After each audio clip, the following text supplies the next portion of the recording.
The Animals of Farthing Wood by Colin Danns. Chapter 1. Drought. Almost of the animals of Farthing Wood, a new day was beginning. The sun had set, and the hot moisturous air was at last cooling a little. It was dusk, and for Badger, time for activity.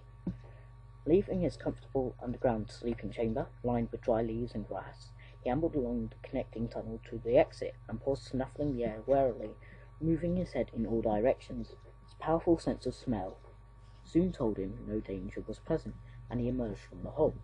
Badger's set was on a sloping piece of ground in a clearing of the wood, and the earth here was now as hard as biscuit.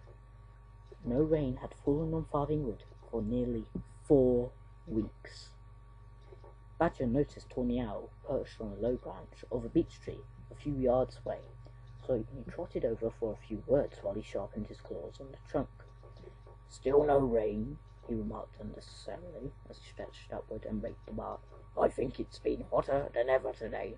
Tawny Owl opened one eye and ruffled his feathers a little.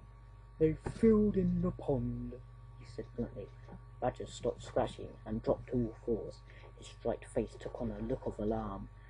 "I could hear the bulldozer moving around in the distance all day long," he said, "but this is serious, very serious." He shook his head. "I really don't know where we'll go to drink now." Tawny Owl did not reply. His head had swiveled, and he was looking intently under the trees behind him.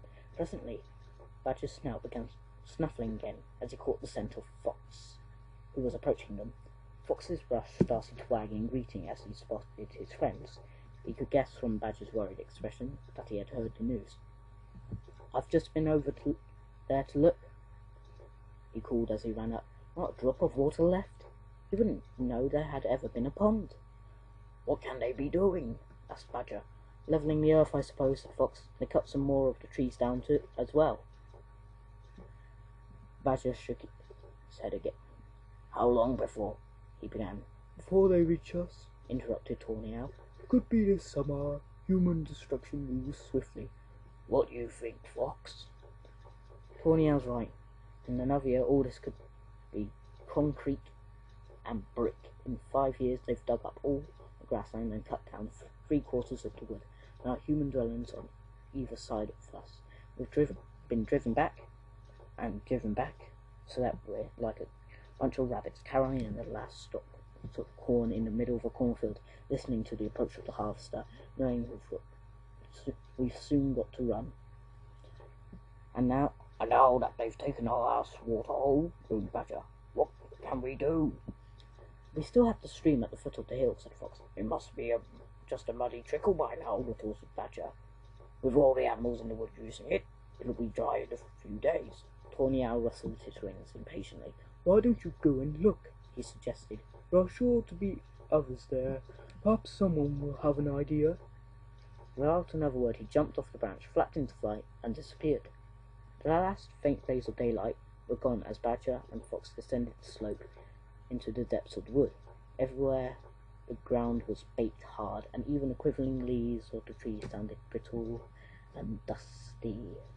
Only the darkness around them was any comfort, that familiar noiseless darkness that enfolded the timid animals of Farthing Wood in a cloak of security. Badger and Fox trotted along, shoulder to shoulder, each wondering what they would find at the stream. Neither animal spoke. Eventually they could see some movement ahead. A number of creatures were jostling together on the banks of the stream, milling about in a rather purposeless, disconcerted manner. There was a family of field mice and about half a dozen rabbits, all of whom scuttled away when they saw Fox approaching. A number of hedgehogs remained. Some of them stood their ground, but the majority quickly rolled themselves up, projecting their spines in a precautionary way against the two most powerful inhabitants of the wood. "Tut, tut, don't be alarmed," Badger reassured them. "Fox and I have merely come to examine the stream. It's the only piece of water left to us now, you know." He smiled kindly. "We're all in this together, big and small alike. There must be no, He broke off, unable to find the right words. "Differences of opinion?" suggested Fox. "Just the beginnings of a grin." Quite," replied Badger. "How diplomatic." He peered forward over the bank. his weak eyes straining in the darkness. "Oh dear," he exclaimed. "Oh dear, oh dear." At this point, the rolled-up hedgehogs unrolled themselves, and the younger ones began to squeak excitedly, "Oh, it's all dried up! All dried up!" From under the trees, and from the entrance to their burrows, the rabbits edged forward again, wondering what the clever fox and experienced badger would decide to do. One by one they seated themselves, still a little nervously, on the bank, keeping in a group as they watched Fox and Badger discussing the situation. The field mice returned too. Pretty soon their noses, like the rabbits, were all twitzing expectantly.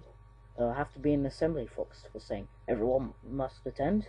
We ought to discuss the problem together, so that everyone will be able to put forward their ideas." Badger nodded.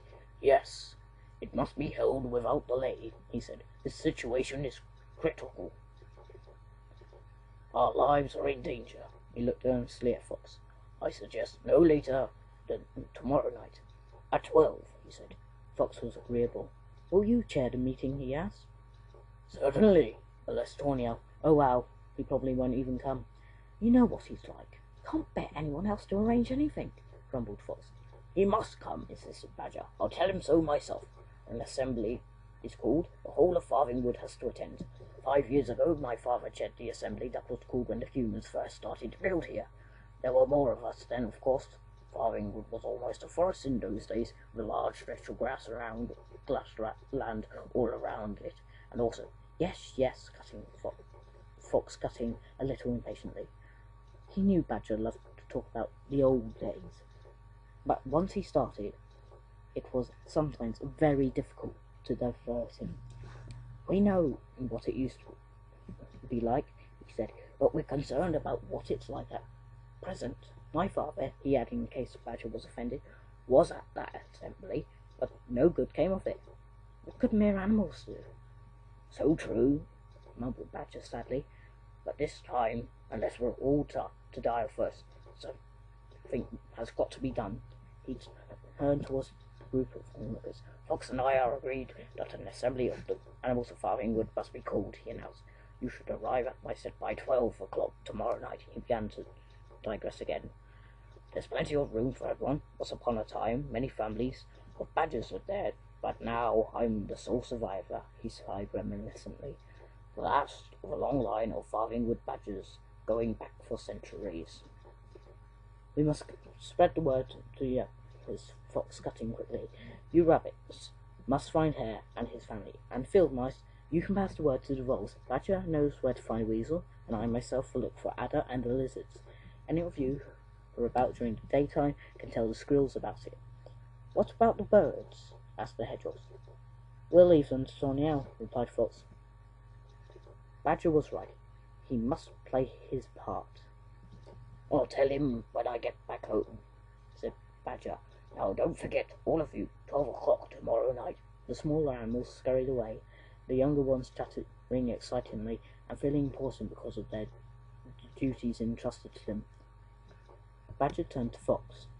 "You'd better impress on Adder," he warned, "that we haven't arranged this meeting to provide him with a wonderful opportunity to gorge himself. Remind him that every creature attending an assembly is strictly bound by the oath of common safety." "Your father introduced that, I believed?" Fox queried. "He did," replied Badger seriously. "It was necessary to prevent the possibility of bullying or fighting. Do you think Adder will listen to you?" "As much as he ever does," Fox replied evasively. He shrugged. "But I think Adder respects the rules of the assembly." They stood a little longer, then Badger turned to go. Fox called back to him. "What about Mo?" he asked. "Oh, don't worry about him," Badger managed to laugh. "Once he hears all the feet running overhead, he'll soon surface to discover what all the commotion is about." Fox grinned. "Till tomorrow, then," he said. "Till tomorrow," said Badger. Chapter 2. The Assembly. By 11 o'clock, Badger felt that everything was ready. Since he had risen, he had been busy enlarging one of the unoccupied chambers of his hut to a size which would accommodate everyone who was likely to attend the assembly. Even with his powerful digging claws, it had been exceptionally hard work. The soil was dry and hard, and he had to remove all the loose earth into one of the unused corridors. Then outside he had gathered together several mounds of dry leaves and dragged them down backwards into the chamber, spreading them evenly over the floor. When he had finished, he had sallied out again, this time to the borders of the wood. Underneath the hedgerows he had gathered together a number of glowworms, which he tucked into the thickest parts of his fur in order to transport them back in bulk. Back at the set, he stowed the little insects at intervals along the entrance corridor. With those he had left over, he illuminated the assembly chamber, placing them in tiny clusters, just as he had watched his father do before him. At length, satisfied with his evening's work, he left his hut again to dig up a few roots and bulbs for his supper, which, garnished with a number of beetles, made a welcome meal. It was now 11:30, and Badger decided to take a short nap before the other animals started to arrive. He did not seem to have been dozing in his sleeping chamber for more than a few minutes, when he heard the old clock strike 12 in the distance, and simultaneously he heard voices outside. He jumped up and wriggled his way to the exit. It was Weasel, who had arrived with Fox. "Go straight down the corridor on your left, Weasel," said Badger. "After a little way it turns to the right. Take the first turning left after that bend into the assembly chamber and make yourself comfortable. I'll join you in a moment." Weasel followed his directions, and the glowworm lights and had only just disappeared from view when more voices could be heard approaching. They belonged to the rabbits and hare and his family. Just behind them came the field mice. "Fox, will you go down and keep Weasel company?" Badger asked. "I'd better stay here to direct the others." "Of course," said Fox, and bowing his head, he eased himself into the tunnel. "This way, everyone," called Badger. "Straight in there." He used his snout to indicate the entrance. "Just follow the little lights."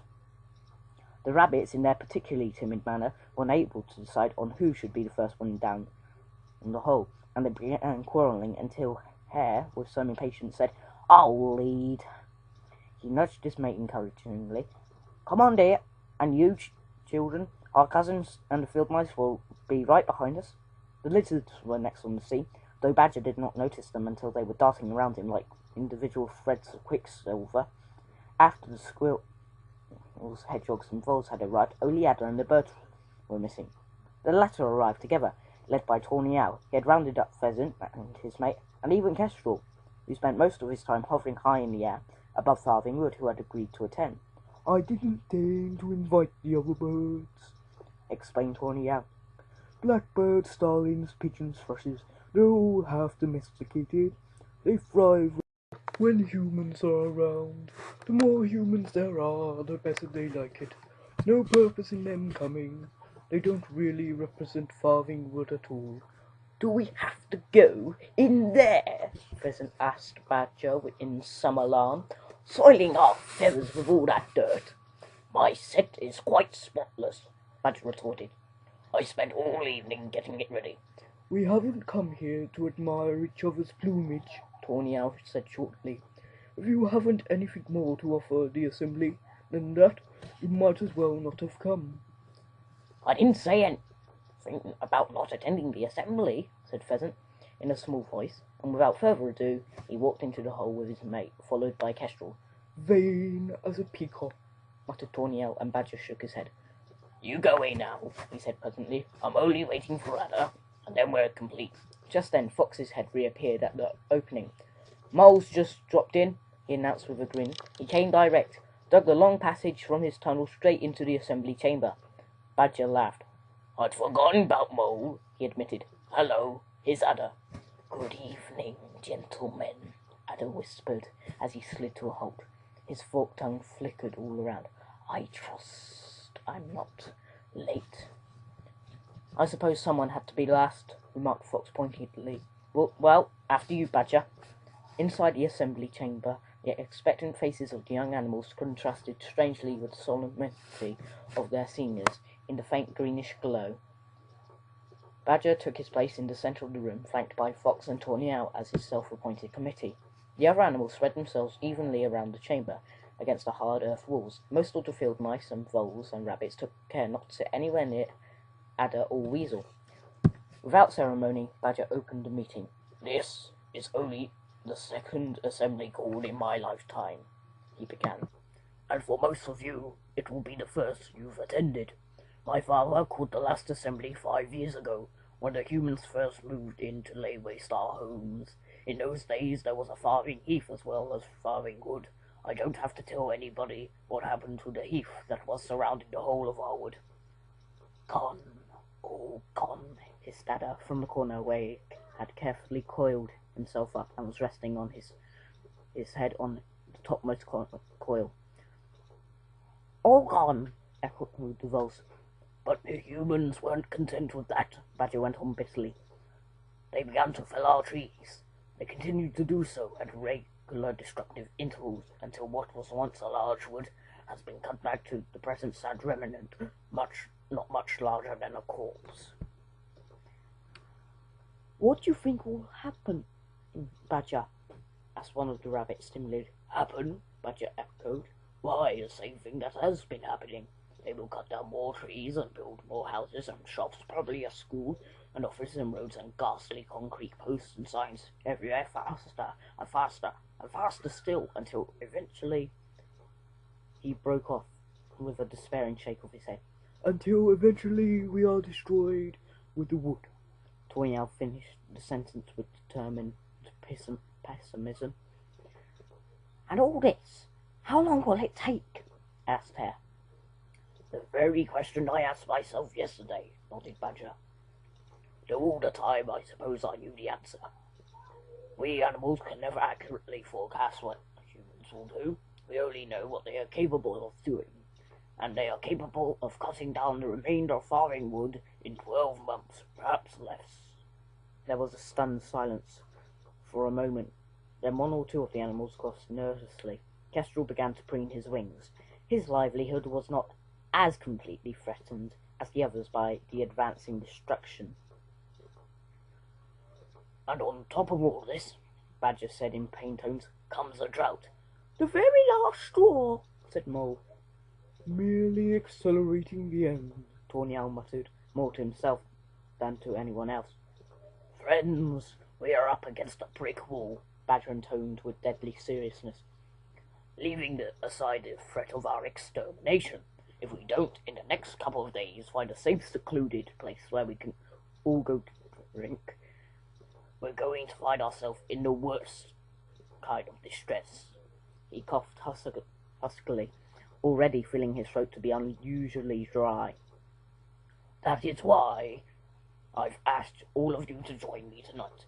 The greater the gathering, the better the chance we have of finding a solution to end our immediate danger. So I entreat you all, don't be afraid to speak up. Size and strength have no bearing on anyone's importance at an assembly. The only important fact is that all of us live in Farthing Wood, and so we all need each other's help." The small animals seemed to receive some encouragement from Badger's remarks, and began to murmur to each other and shake their heads in bewilderment, but none of them seemed to have any definite ideas. Badger looked at Tawny Owl and then at Fox.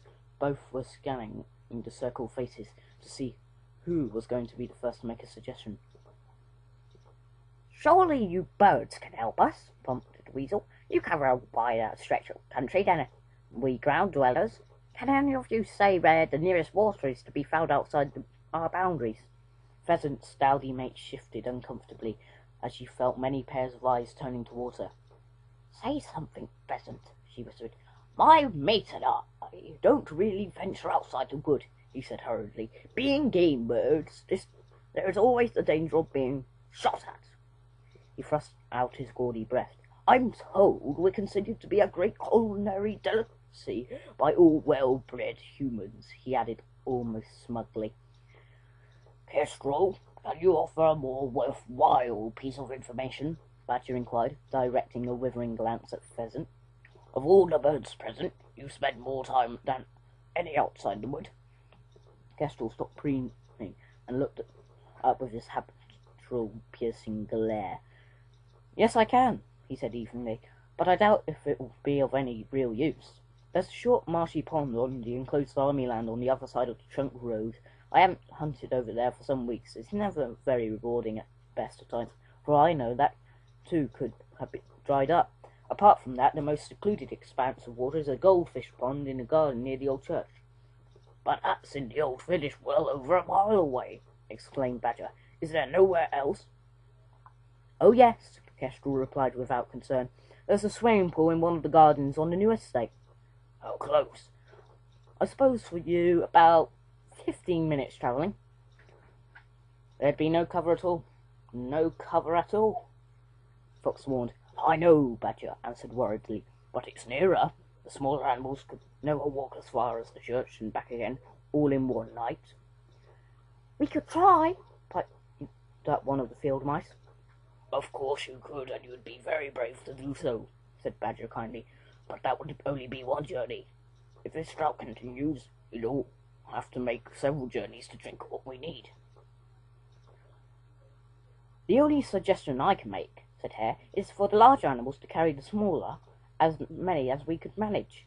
Yes, drawled Ada, I could carry several little mice and voles in my jaws, and I should be so gentle they wouldn't feel a thing. His tongue flickered excitedly. I should enjoy carrying the plump ones, he went on dreamily. And Owl could manage a young rabbit or two in his talons, couldn't you, Owl? You're not looking at the situation at all the right frame of mind, Ada, admonished Badger, looking with some sympathy at the smaller animals who were huddling together as far away from Ada as they could manage without actually bolting into the tunnel. You're merely thinking, as usual, he went on, of a way in which you can benefit personally from it. I know what you're thinking, and it won't do. It won't do at all. We're a community facing a dangerous crisis. You know the oath. Just a suggestion, hissed Ada with a scarcely disguised leer. He was quite undismayed by the effects his words had on the field mice and voles. Now calm down, mice, soothed Badger. Calm down, rabbits. You'll come to no harm in my set. When the assembly appeared to be more relaxed again, one of the squirrels said, Couldn't we dig for water? Badger looked towards Mole. The latter shook his black velvet head. No, I don't think it's really possible, he said. We'd only be wasting our energy, I'm afraid.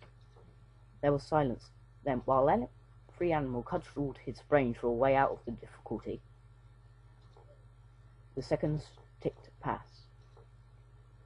Suddenly, a voice was heard calling from the passage outside. Hello? Who's there? Who's there? Weasel ran through the tunnel. I can see something moving, he said. Then he called out, This is Weasel. The other animals are here too. Good heavens, it's Toad, he exclaimed. I've been looking all over the place for everyone, said the newcomer as he stumbled into the chamber. I've been so worried, I thought you'd all deserted the wood. Then I heard voices. He sat down to regain his breath, and I noticed the lights. Toad, whatever happened to you? Badger cried, as all the animals gathered around him. We'd given you up for lost. Where have you been? We haven't seen you since last spring, and you're so thin, my dear chap. Tell us what has happened. I've been on a long journey, Toad said. I'll tell you all about it when I've got my breath back. Have you had anything to eat recently? Badger asked with concern. Oh, yes, I'm not hungry, he replied. Just tired. The heaving of his speckled chest gradually quietened as he recovered from his exertions. The other animals waited patiently for him to begin. He looked warily around his audience. I was captured, you know, he explained. It happened last spring at the pond. They took me a long way away, miles away. I thought I'd never see any of you again. He paused, and some of the animals made soothing, sympathetic noises. Eventually, though, I managed to escape, Toad went on. I was lucky. Of course, I knew I had to make my way back here, to the pond where I was born. So I started out that very day, and ever since, except during the winter months, I managed to get a little nearer, little by little, mile by mile, covering as much ground as I was able to each day. Fox looked at Badger, and Badger nodded sadly. Toad, old fellow, I'm afraid there's some bad news for you, Fox said with some difficulty. Very bad news. Toad looked up quickly. What? What is it? He faltered. Your pond has gone. They filled it in. Chapter 3. Toad's Story.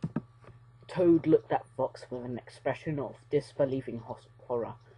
But, they couldn't, he whispered. I was born there. My parents were born there, and all my relatives and acquaintances, and every spring we would have a reunion. Toads all around leave their lands homes and make for their birthplace. They couldn't take that away from us. He looked pathetically from one sad face to another, almost compelling someone to deny this awful piece of information.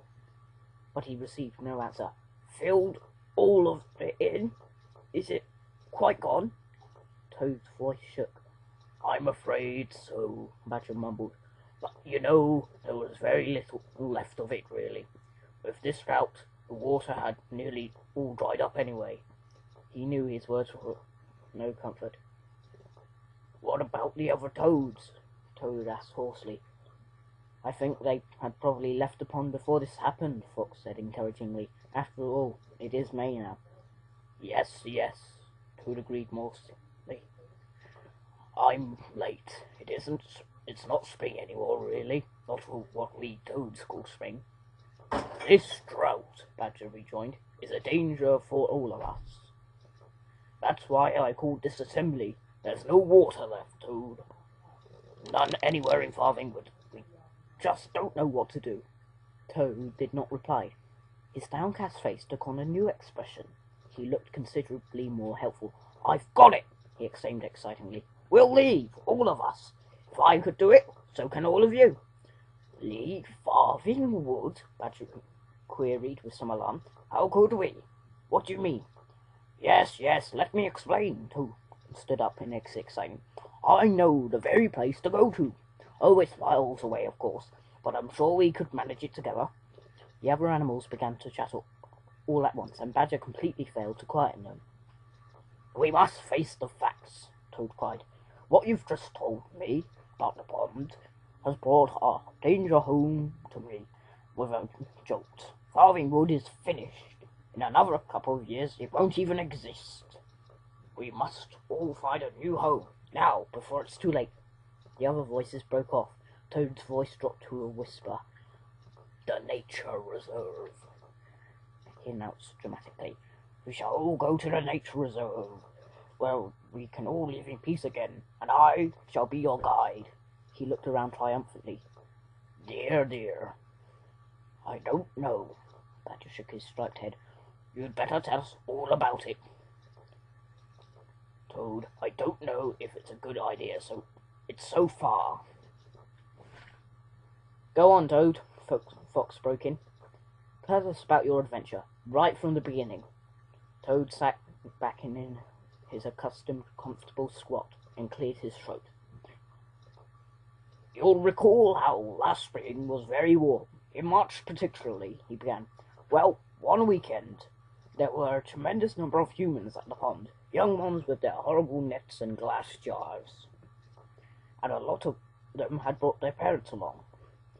Everything in the pond was a panic. There seemed to be no escape anywhere. The young humans were even wading out nearly to the middle of the pond in their eagerness to capture us.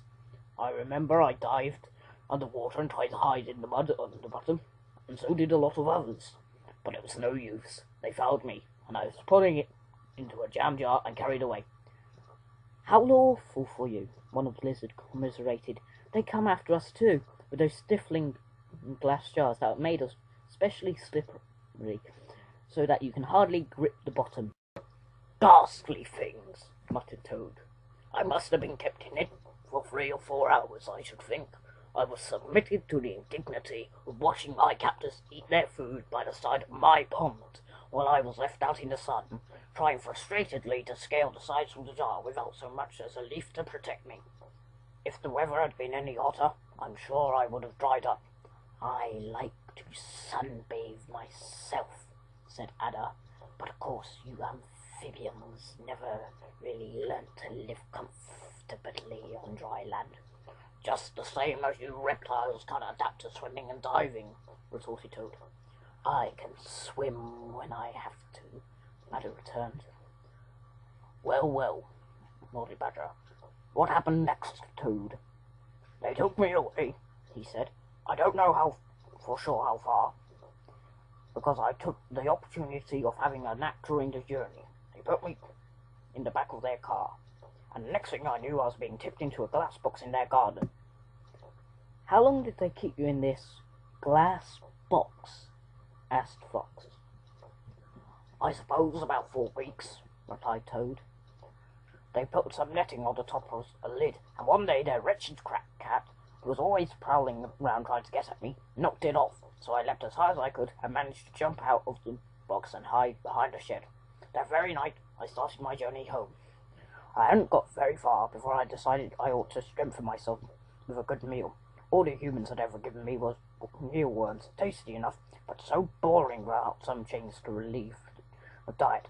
I still think you can't beat a juicy earthworm, fresh and moist from its burrow. Here, here, cried Mole singingly. Nothing like 'em. I could eat 'em till I burst, never tire of them. It's a wonder there are any left at all with your appetite, remarked Horny Owl. Oh, nonsense, there are plenty for everyone, Mole justified himself a little shamefacedly, though during this dry weather I've had my work cut out finding them. They do go down so deep, you know.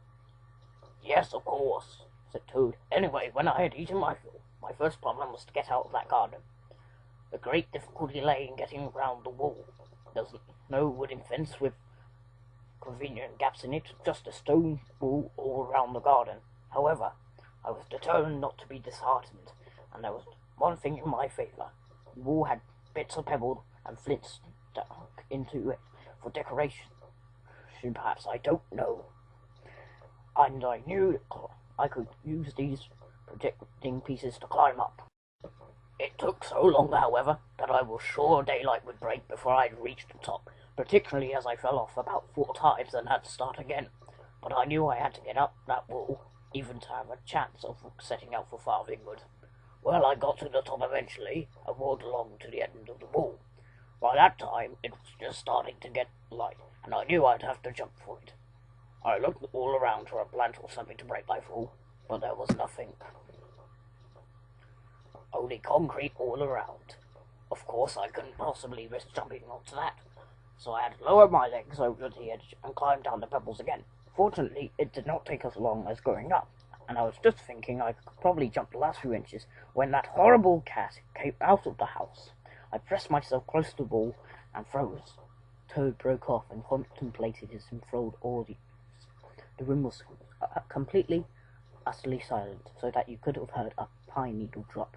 The young squirrels had wrapped themselves cosily in their mother's thick tails, and the field mice and voles were now all bunched together in a large furry mass, which was animated only by a score or so of quivering pink noses. Every animal gave Toad his rapt attention.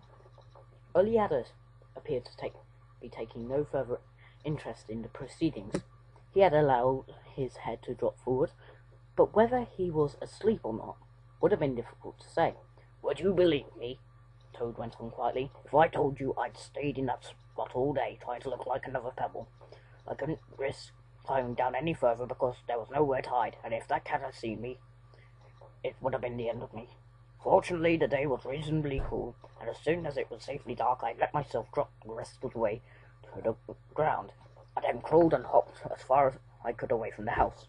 There was only 1 or 2 other houses nearby, and once I got past them, I began to feel much freer.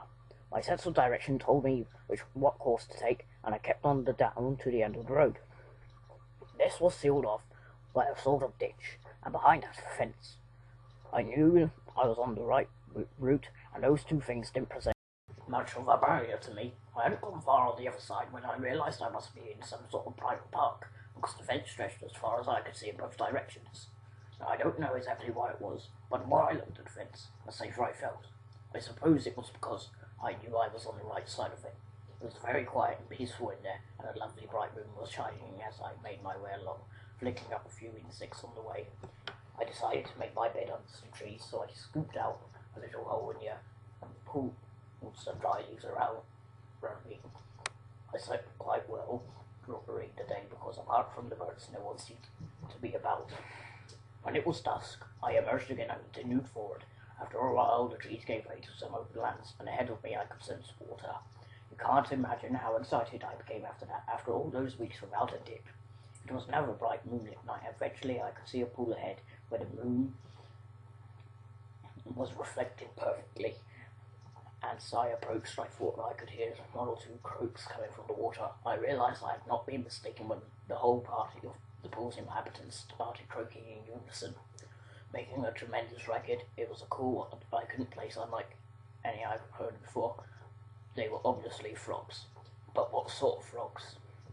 As I didn't know if they were likely to be friendly, I approached the water's edge cautiously and just watched them for a while. There seemed to be quite a number of them splashing about in the centre of the pool, and some were just floating with their heads out of the water. These were the ones making the noise. They were blowing out their cheeks like two bubbles in their efforts to croak the loudest. After I had been there for a little while, they stopped croaking and seemed to decide amongst themselves that it was time to leave the water. They began to make for the shore, some swimming in my direction. I stood my ground. As they clambered out, one of them called, "We've got a visitor, a toad." They all came up to have a look, remarking that they hadn't seen me before, and that the toads who shared their pond in the spring had all gone a week or more to make their homes on land. They made quite a fuss of me when I told them my story. They explained to me that they had just left the pond to feed, and invited me to join them.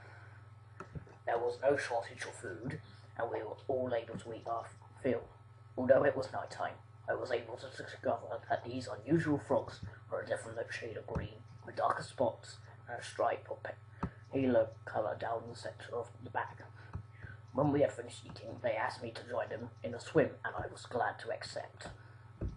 We swam out to the centre and rested amongst the water weeds, and I took the opportunity of asking them about the park. Their spokesman was an old fat male who seemed to be a sort of patriarch in their society.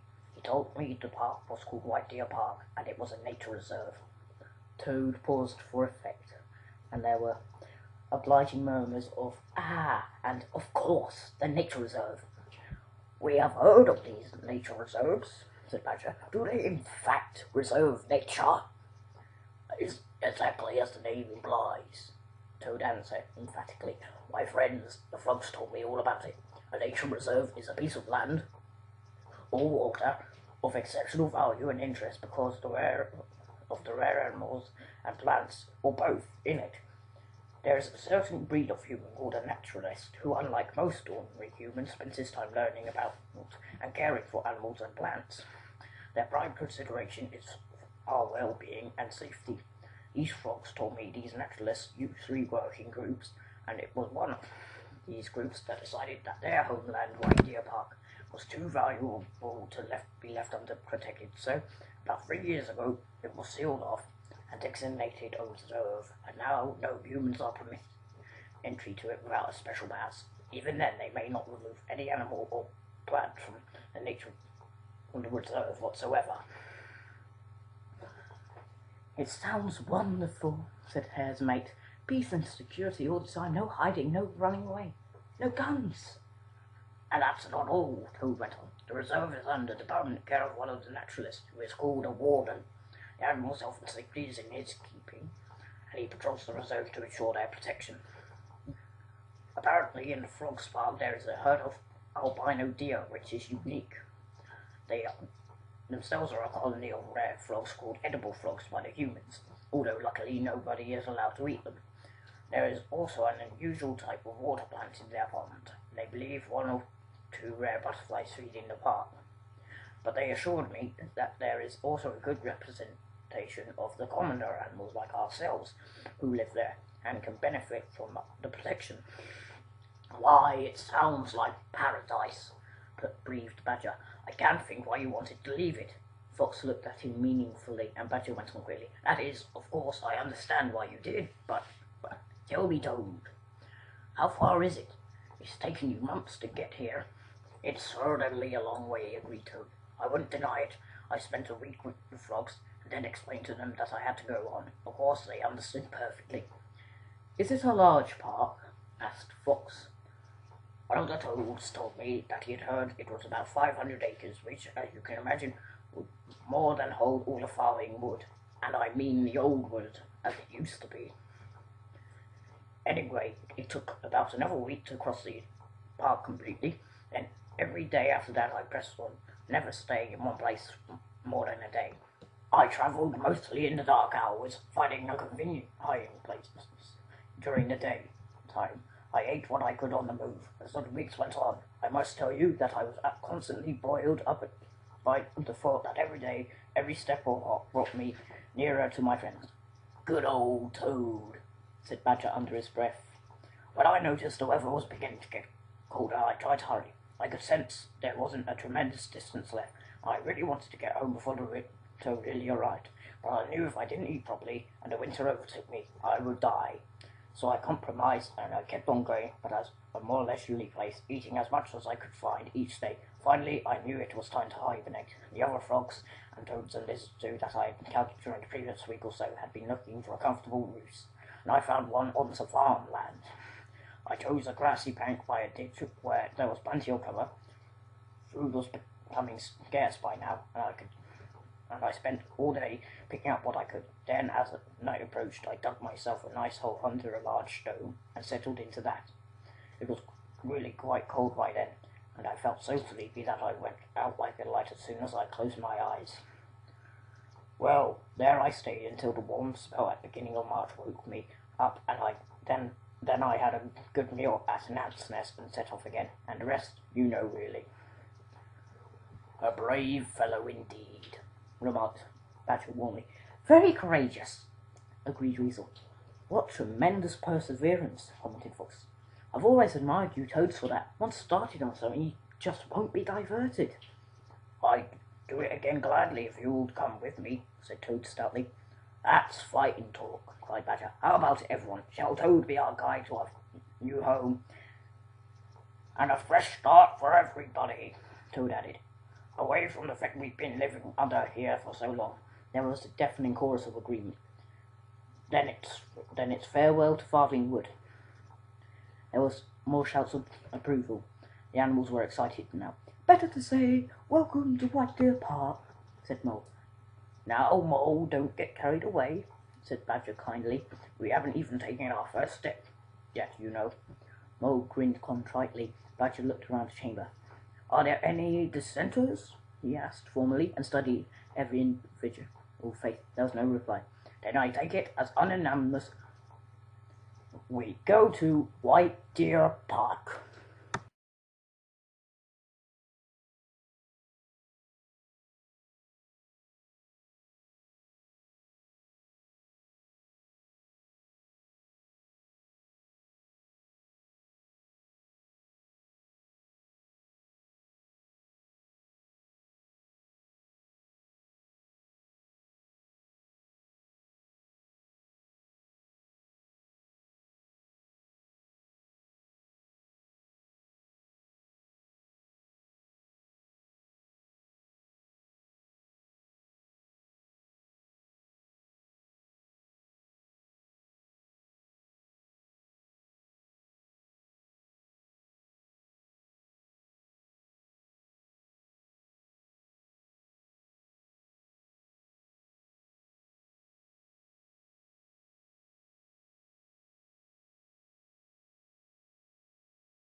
hissed Ada with a scarcely disguised leer.